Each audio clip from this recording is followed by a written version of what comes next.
All right, back on Open Line. Our guest tonight, via teleconference, we'll call it, is Bradley Jackson, President and CEO of the Tennessee Chamber of Commerce. Once again, Bradley, thanks for being here. We got a number of people lined up on the phone, so we'll get right to that. And that is Heather is next on line 2. Heather, welcome. Hello. I was hoping you could clarify a little bit. The stimulus package that was signed, as I'm understanding right now, if a person owes child support or any, no matter how small or how big, back child support, that they won't be receiving that. Those people are also experiencing hard times right now. Okay, let me just check to see what we know about that, Bradley. I'll try on this one, and I do need to do a little bit more research. But my understanding is, so basically after April the 1st, if you have, been impacted by the COVID-19 virus, or, if you have children that are in, daycare or schools that have been closed, you are going to have pretty much guaranteed resources equivalent with about 100% of your current salary. If you have to take time off, and this can go up to 2 weeks. In addition, there are expanded unemployment benefits. So Tennessee's, I believe, maximum weekly rate right now is $275. So the federal government has allowed $600 on top of that. So your maximum weekly benefit could be $875 for a period that I believe they guaranteed up until July 1st. And in terms of child support, my understanding is, no matter what income you get from those various programs, that child support may still end up coming out of those. But we do need to look in that more specifically. Okay. I can't give you an exact answer. Well, we appreciate that. I know there's a lot of details in here. Paul is standing by on line 3 now. We'll go to him. Hey, Paul, welcome. Yes. Go ahead, Paul. I have a question about, I'm on disability, and I was wondering if I'm going to get a check or not. Okay. From the stimulus pack. All right, hang on, we'll listen in. Sure. So the way I understand it, anyone that filed their income taxes in either 2018 or 2019 will receive a stimulus check. Now, to give you a little bit of background about the stimulus check, basically the $2 trillion package, which was phase 3 of the federal stimulus, that accounts for about 10% of the United States total GDP in 2019. So the goal is to get money in people's hands to help stimulate the economy, or if they've lost their job or having trouble making rent payments, that they can use that income to help themselves during this time of crisis. So if you filed income taxes 2018 or 2019, you should receive something. Yeah, I believe $300 billion in direct payments to Americans.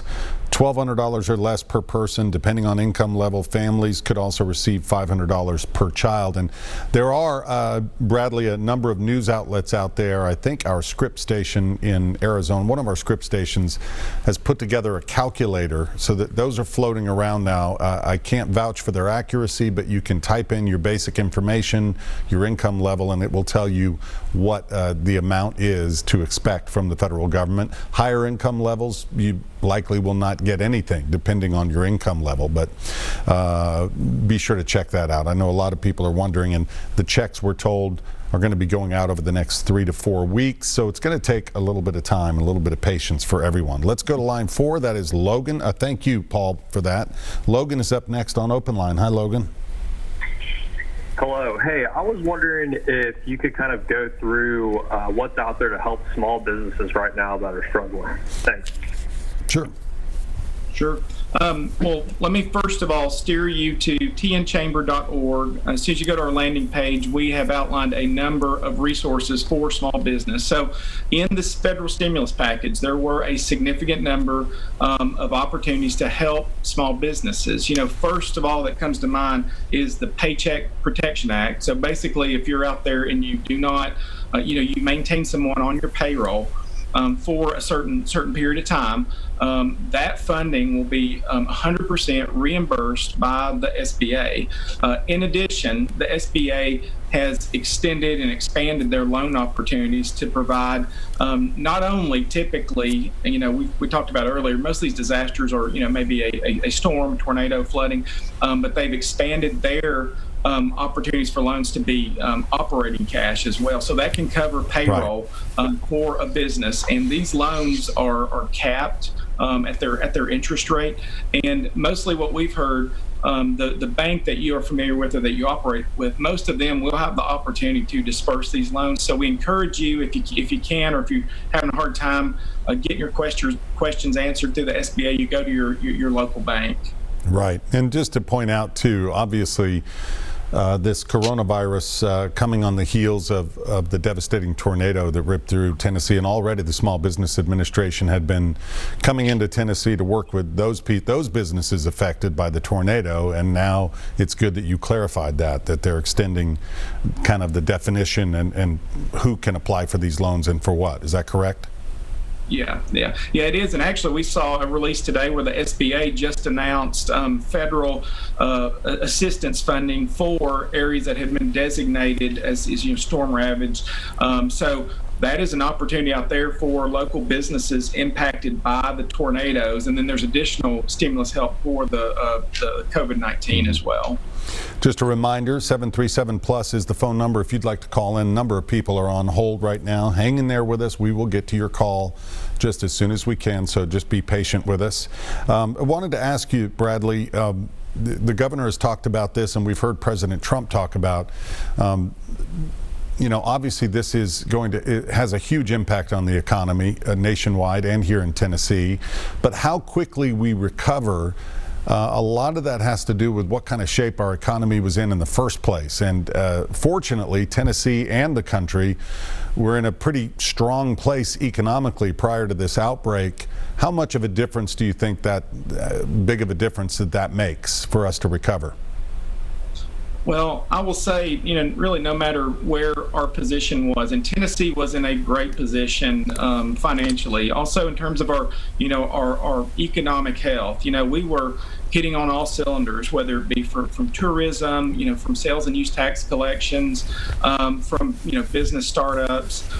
We were very competitive, but all of that has really taken a pause, but we're optimistic that once we get this behind us, that Tennessee will be in great shape. But I would remind people, the advice that we're getting from our healthcare professionals, and public health, experts are encouraging people to do certain things.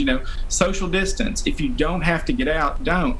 That is really important, because I would say the quicker that we can kind of flatten the curve on this, then our economy will bounce back much quicker.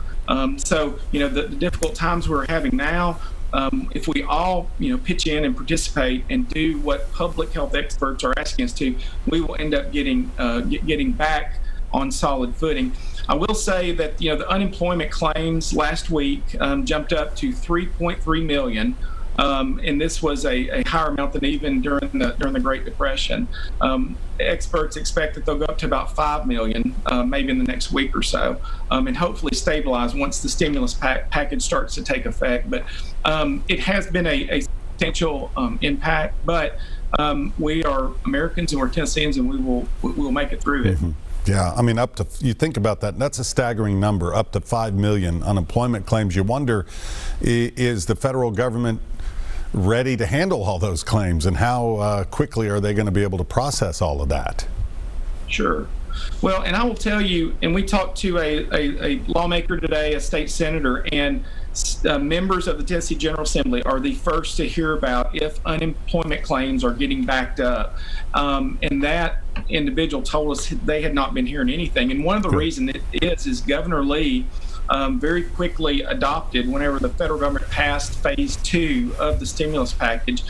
This eliminated any sort of waiting period that an individual may have applying for unemployment. So almost in an immediate sense, those individuals were able to start getting unemployment payments. Now, we are watching this very closely because we do understand that this is vitally important to people who have either been laid off or had to be furloughed. So we'll continue to monitor that and make sure that money gets out into the economy. All right. Thank you, Logan, for that last call. Before our next break, we'll take another one so we can get through some of these. Brady is up next. Brady, welcome to OpenLine. Hey, how are y'all? Thank you so much for taking time. This might be a little bit hard to answer, so Mr. Jackson, I hope you can answer to the best of your ability, but how do you think the business landscape in Tennessee will change after all of this is over? I know that may be a little presumptuous, but is there any idea as to how the business landscape will kind of alter post-COVID-19? That's a really good question. We've talked about this, that this is potentially kind of a game changer. It's almost a reset button, in a lot of ways, because everything will likely be different. I think a lot of it matters how we come out of this. Do we once the dust is settled on this, what is the time frame out? I think, though, once we get past this, and who knows what that time frame is, I think we all just have to be patient and realize that, your health, your safety, and all of our health and safety is the most important thing. So to be patient and get through that.